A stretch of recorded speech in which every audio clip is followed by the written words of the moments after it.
Bom dia, meus amados, a graça e a paz do Senhor. Eu sou o pastor Rômulo Pereira, da Igreja Batista Palavra da Graça, e hoje nós vamos estudar o Evangelho segundo João, capítulo 19, versos 3 e 4, que dizem: E chegando-se a ele, diziam: Salve, Rei dos Judeus! E batiam-lhe no rosto. Mais uma vez, Pilatos saiu e disse aos judeus: Vejam, eu o estou trazendo a vocês, para que saibam que não acho nele motivo algum de acusação. Bom, queridos, a consciência de Pilatos parece que pesou, né? Ele estava diante de uma pessoa que ele sabia que era inocente. Ele acabou entregando Jesus para ser surrado, espancado pelos soldados romanos, que o faziam de uma forma muito brutal, inclusive usando o famoso chicote deles, chamado flagellum, de onde vem a palavra flagelo, nossa, né, que quer dizer um grande sofrimento colocado sobre uma pessoa. Esse chicote, o flagellum, ele era um chicote que tinha nas pontas pedaços de ossos, que ao bater o chicote, esses ossos fincavam na pele do prisioneiro e ao puxar de volta, o chicote arrancava partes da pele das costas ou de onde quer que esteja sendo atingida a pessoa. Então era algo absolutamente horroroso, terrível. Era um filme de terror e sangue escorria. Muitas vezes a pessoa morria só pelo flagelo imposto pelo famoso chicote flagelo. Então Jesus já estava desfigurado, já estava devastado por essa tortura colocada diante dele. E a consciência de Pilatos parece que pesou. Afinal de contas, um homem inocente não deveria estar passando nem por isso, quanto mais ser crucificado, ser morto.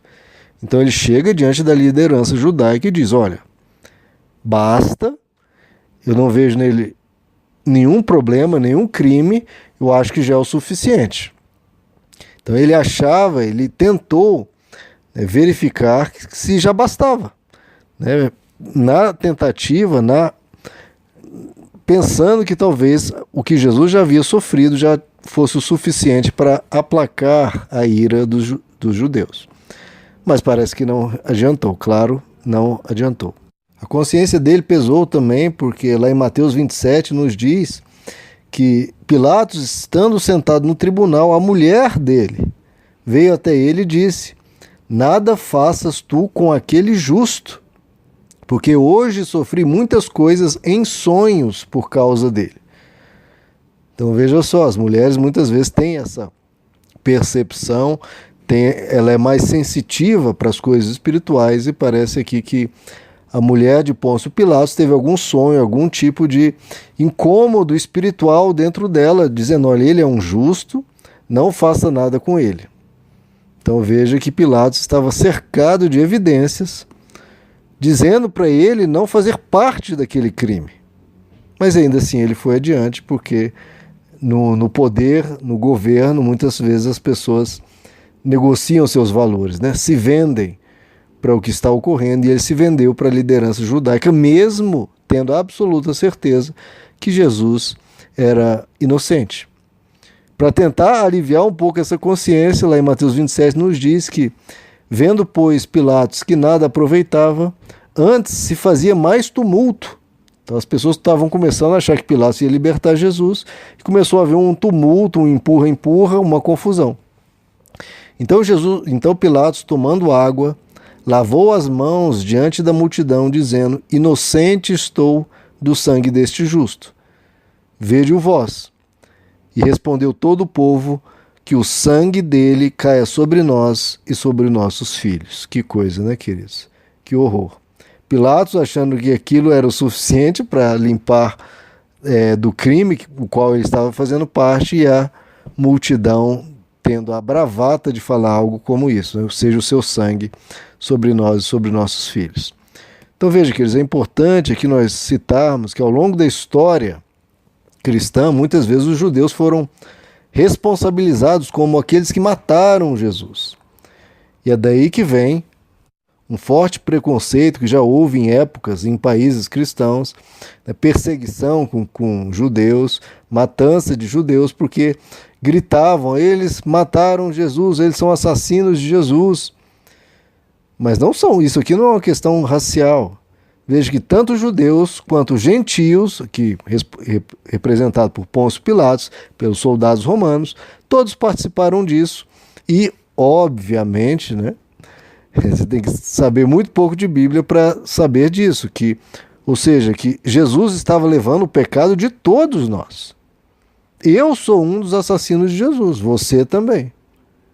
Por quê? Porque ele estava levando sobre si os pecados da humanidade inteira.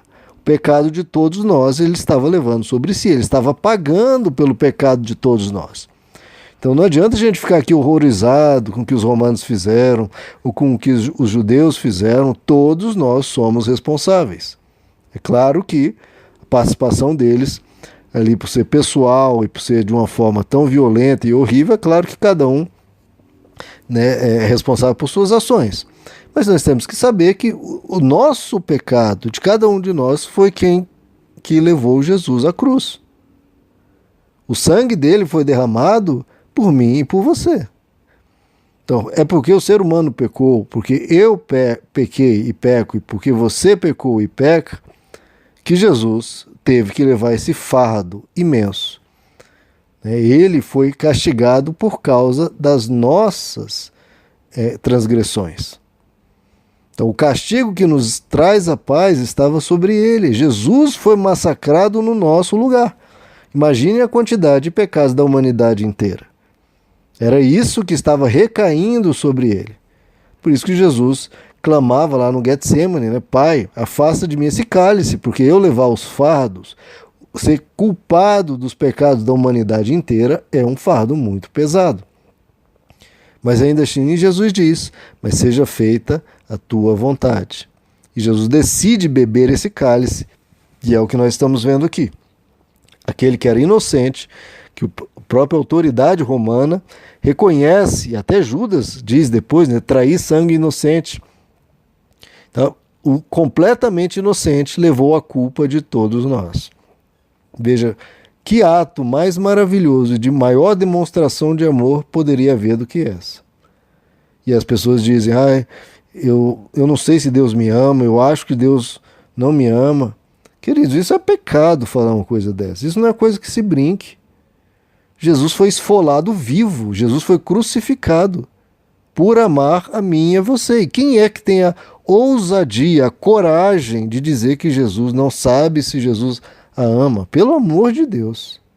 A pessoa faz isso num ato de humildade, né, de baixa autoestima, mas isso é violentamente errado.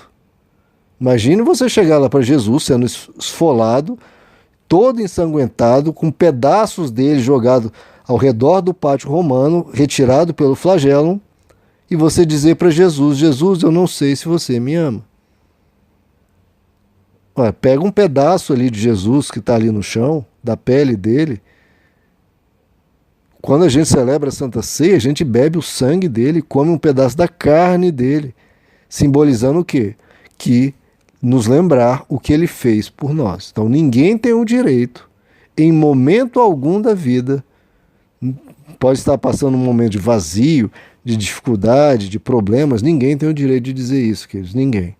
Porque a prova dele é um fato, é uma evidência que grita mais forte do que qualquer problema que possamos enfrentar.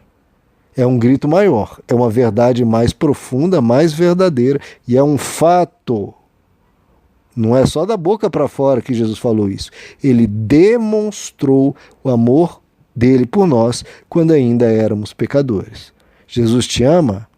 Sim, ele te ama. E ele demonstrou isso, não apenas com palavras, não apenas com atitudes, mas em sacrifício. E essa não há prova de amor maior do que essa que ele fez por nós. Meus amados, que Deus lhes abençoe. A graça e a paz do Senhor.